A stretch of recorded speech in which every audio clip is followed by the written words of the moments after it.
Moikka kaikille! Tänään puhutaan lineaaristen yhtälöryhmien ratkaisemisesta käyttämällä Gaussin algoritmia. Ensinnäkin, mikä on lineaarinen yhtälöryhmä? No, periaatteessa lineaarinen yhtälöryhmä on yhtälöryhmä, joka koostuu lineaarista yhtälöistä, eli ensimmäisen asteen yhtälöistä. Missä me tarvitaan osata ratkaista lineaarisia yhtälöryhmiä? Itse asiassa lineaarisia yhtälöryhmiä tarvitaan monilla tieteen ja tekniikan aloilla ratkaisemiseen erilaisia käytännön ongelmia. Esimerkiksi fysiikassa ja tekniikassa, tarkemmin sanoen niitä käytetään sähköpiirien analysoinnissa, erilaisissa mekaniikan ongelmissa, lämmönsiirrossa ja monissa muissa järjestelmissä. Myös se käytetään tietotekniikassa, muun muassa tietokonegrafiikassa, signaalin käsittelyssä, kuvan ja äänen käsittelyssä ja niin edelleen. Myös se käytetään taloustieteessä ja rahoituksessa, esimerkiksi budjetoinnissa ja optimoinnissa. Myös erilaisissa reaktioyhtälöissä ja biologisten järjestelmien mallintamisessa voi esiintyä myös lineaarisia yhtälöryhmiä. Eli se käytetään ihan laajasti. Ja nyt nopea esimerkki siitä, mitä yhtälöryhmä voi esiintyä esimerkiksi sähköpiirien analysoinnissa. Oletetaan, että meillä on tämän näköinen tasavirran piiri. Me tiedetään vastuksia ja lähtejännitteitä. Tarvitaan laskea kaikki virrat piirissä, eli I1, I2, I3. Ja sitä varten tässä tapauksessa käytetään Kirchhoffin lakeja ja niistä saadaan lineaarinen yhtälöryhmä, 3 yhtälöä ja niissä on 3 muuttajaa, I1, I2 ja I3. Ja nyt ratkaisun saamista varten pitää vain ratkaista sellaisen yhtälöryhmän. On olemassa muutama menetelmä, esimerkiksi yhtälöryhmien ratkaiseminen Kramerin säännöllä tai käänteismatriisin avulla, mutta tänään me pohditaan ainoastaan lineaaristen yhtälöryhmien ratkaiseminen Gaussin algoritmilla. Gaussin algoritmi myös kutsutaan Gaussin eliminointimenetelmäksi. On algoritmi, jolla periaatteessa voidaan ratkaista lineaarinen yhtälöryhmä ja se tehdään matriisimuodossa. Periaatteessa mistä tahansa yhtälöryhmästä voidaan muodostaa matriisi. Esimerkiksi tätä yhtälöryhmää vastaa seuraava matriisiesitys. Eli tässä meillä on vain vakiot ja kertoimet.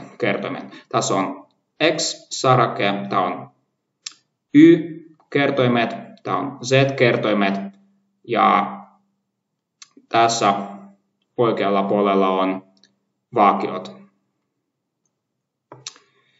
No ihan helposti tämä matriisiesitys muodostetaan. Katsotaan sitten, miten Gaussin eliminointimenetelmä toimii käytännössä. Eli se menetelmä perustuu siihen, että me voidaan muokata yhtälöryhmien matriisia käyttämällä seuraavia alkeisrivitoimituksia. Eli niitä on 3. Rivi kerrotaan jollain nollasta eroavalla vakiolla, ensimmäinen sitten, tai rivikerrotaan jollain nollasta eroavalla vakiolla ja lisätään se johonkin toiseen riiviin. Ja viimeinen on se, että kaksi matriisin riviä voi vaihtaa keskenään. Ja idea on se, että nämä toimitukset ei muuta alkuperäisen yhtälöryhmän ratkaisua, eli ratkaisu pysyy samaan. Käyttämällä mainittuja toimenpiteitä me halutaan saada matriisin porrasmuodossa. Eli tämän näköisessä muodossa, kun diagonaalissa on kaikki ykköset ja niiden alla on vain nollat. No, kaikki vakiot ovat oikealla puolella aina. Ja kun se matriisi porrasmuodossa on saatu, sitten ratkaisu saadaan takaisin sijoituksella ihan helposti. Eli tästä näkyy, että tämä on z-sarake, eli z on yhtä kuin -1. Sitten sijoitetaan z tänne, ja meillä on y plus 2/5 z on yhtä kuin 13/5. Eli no, tämä on ihan helppo lineaarinen yhtälö jo, kun z on yhtä kuin -1, ja sen ratkaisu on se, että y on yhtä kuin 3. Ja sitten x löydetään ihan samalla tavalla, eli on jo tiedossa y ja z, sitten sijoitetaan ja saadaan, että x on 2. Eli kun meillä on porrasmuoto, siis kaikki ratkaistaan ihan helposti. Ja katsotaan vielä esimerkkejä, jossa lineaarinen yhtälöryhmä ratkaistaan Gaussin algoritmin kautta ihan alusta loppuun. Olkoon, että meillä on seuraava yhtälöryhmä. Ja no, periaatteessa tämä on ihan yksinkertainen esimerkki. Siis voidaan ratkaista sen käyttämättä matriisin muotoa, mutta kun esimerkiksi meillä on 4, 5 ja enemmän yhtälöitä, siis kyllä on kätevämpää käyttää matriisimuotoa. Ja tässä esimerkiksi me halutaan, että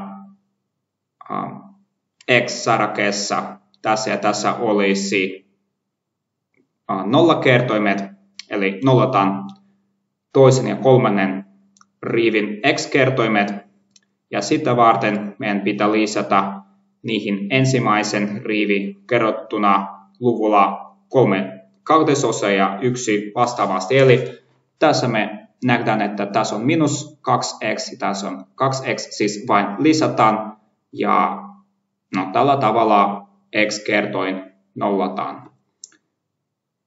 No, toisessa rivissä meillä on -3, siis meidän pitää kerrata luvulla 3/2. Ja siis x on nollattu, sitten nollataan nyt y-kertoimet, ja sitä varten meidän pitää ottaa toinen rivi ja toinen rivi kerrottuna luvulla 4. Ja 100, eli meidän pitää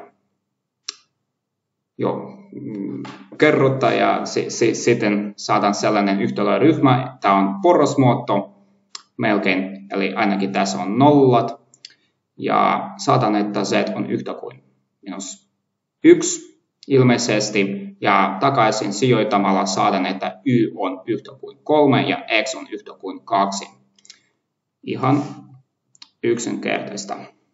Ja kaiken kaikkiaan Gaussin algoritmi on tehokas menetelmä lineaaristen yhtälöryhmien ratkaisemiseen, ja se käytetään laajasti eri aloilla, kuten sakkotekniikassa, mekaniikassa, lämpöfysiikassa ja monissa muissa. Kiitos huomiostanne.